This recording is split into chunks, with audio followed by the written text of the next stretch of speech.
It is undeniable that efforts have been made to build a new Haiti. The reconstruction of the country devastated by the earthquake in 2010 is tangible in the capital, Port-au-Prince.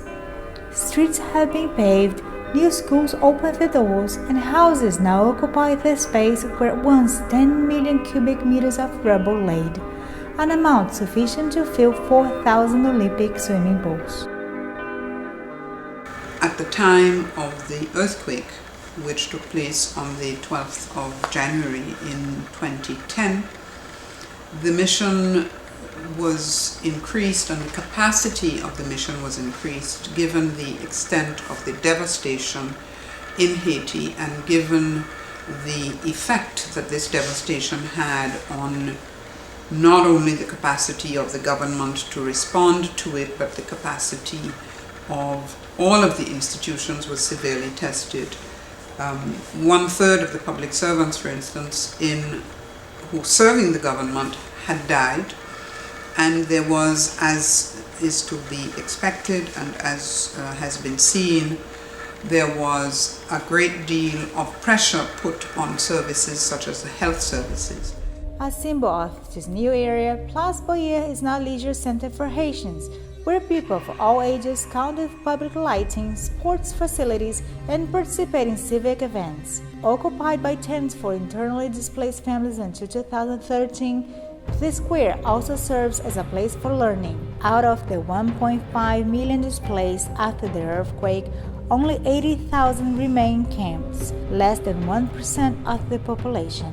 Many, however, will move after January, thanks to a program led by the government and the International Organization for Migration, which ensures a 1-year rent subsidy for the displaced families. The government is also considering transforming several temporary settlements in proper neighborhoods, providing basic service and infrastructure to improve the quality of life for these Haitians. We're now 5 years after the earthquake, and there is still quite a sizable population in the camps. We have 79,000 people in the camps, 105 different camps, mostly scattered throughout Port-au-Prince, and a little bit outside towards the epicenter, which was Léogane. Obviously, it's unacceptable to still have more people in camps, but when you look at the starting point, which was 1.5 million, in July 2010 when we did the first registration, and we look at the decrease of 94% since then, I think it's a really good result. Right after the earthquake, people went to the provinces, some people went over to the Dominican Republic, there were humanitarian visas that were issued by Brazil, but also other countries like the US, and then a lot of people just came back, seeing that a lot of the humanitarian aid was being concentrated in Port-au-Prince.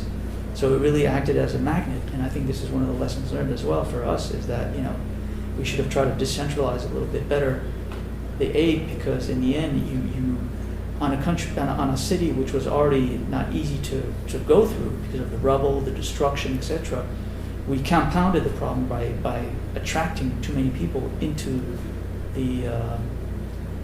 Port-au-Prince.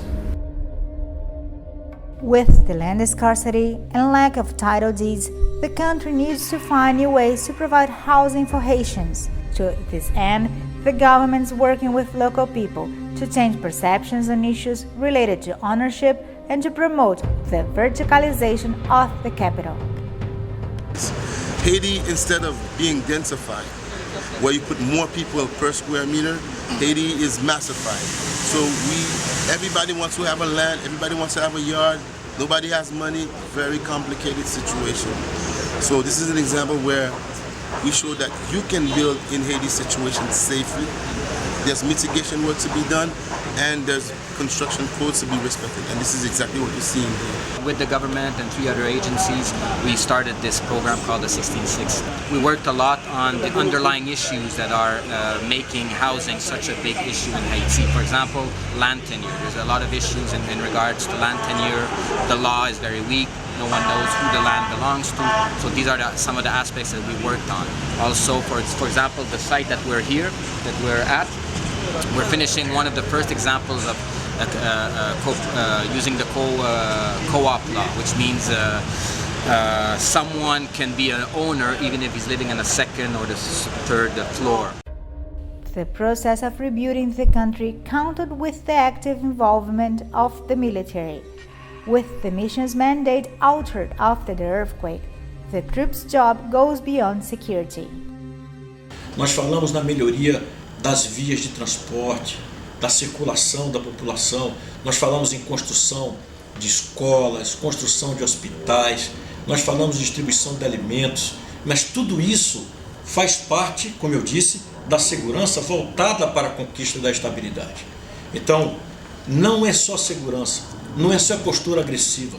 Eu considero fundamental para a integração da tropa com a população essa prestação do serviço de apoio humanitário. In the past 5 years, the country has been investing and empowering Haitians in preventing and reducing the risk of natural disasters.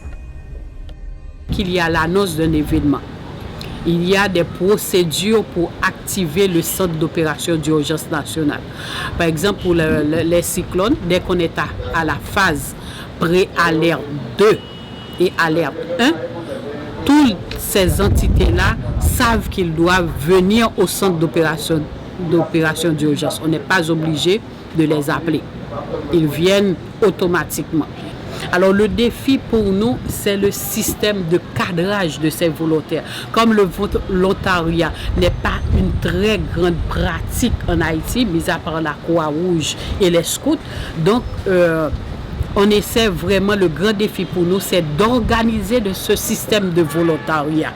Many advances have been made in less visible areas, with the technical support from MINUSTAH and UN agencies to promote political change and the recovery of other areas devastated by the earthquake, as the justice sector. Avec le tremblement de terre, l'effondrement du bâtiment du ministère de la Justice, certainement, il y a eu un dysfonctionnement lié à l'inexistence, l'absence d'infrastructures permettant le support de l'administration générale du ministère de la Justice ou encore du système de la justice, y compris le secteur de la police et du système pénitentiaire. Avec cette modification, le PNUD a dû modifier quelque peu son appui au secteur de la justice en termes de renforcement des capacités administratives et des capacités en termes d'infrastructures. Mais du point de vue du lieu de la société civile, ce qui était avéré nécessaire après 2010, c'est de fournir un appui pour l'obtention des actes d'état civil. Avec la disparition des bâtiments et quelques 250 000 à 300 000 morts, il s'est avéré que la majorité de ces personnes avaient besoin d'actes de décès et également avaient besoin de nouveaux actes d'identification.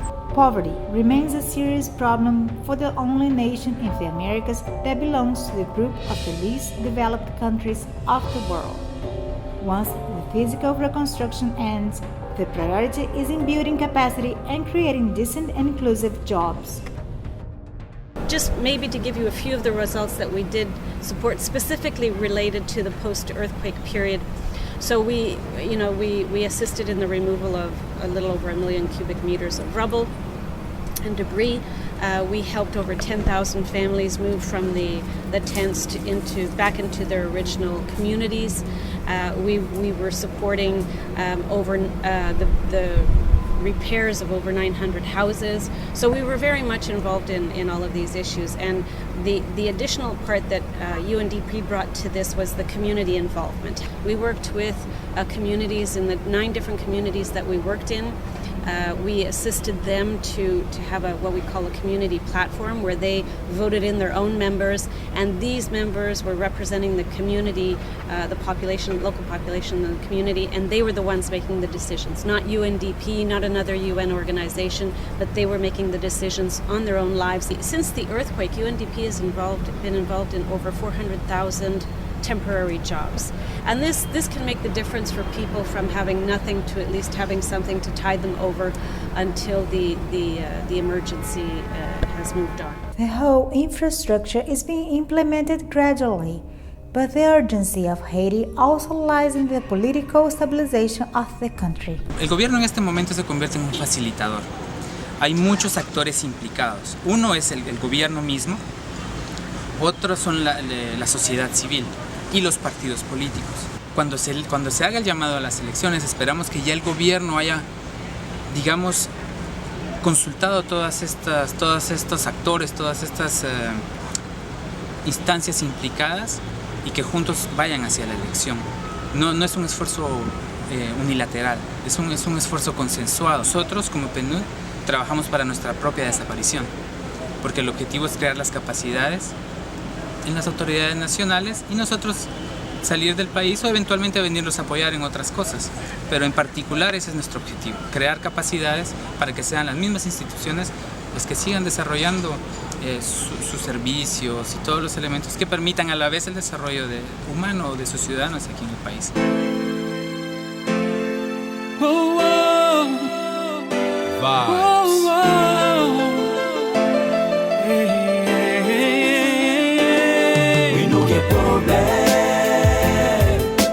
C'est seulement à tête yo. Nous gagnons rêve pour quartier nous. À tête ensemble, n'arrive faire. Chaque jour, un pile parole à parler, rien pas jamais réglé. À un pile belle promesse qui pas jamais réalisée. Fois ça, décidé pour ne pas rêver dans le passé. N'a pas si critiquer, travail pour casser progresser.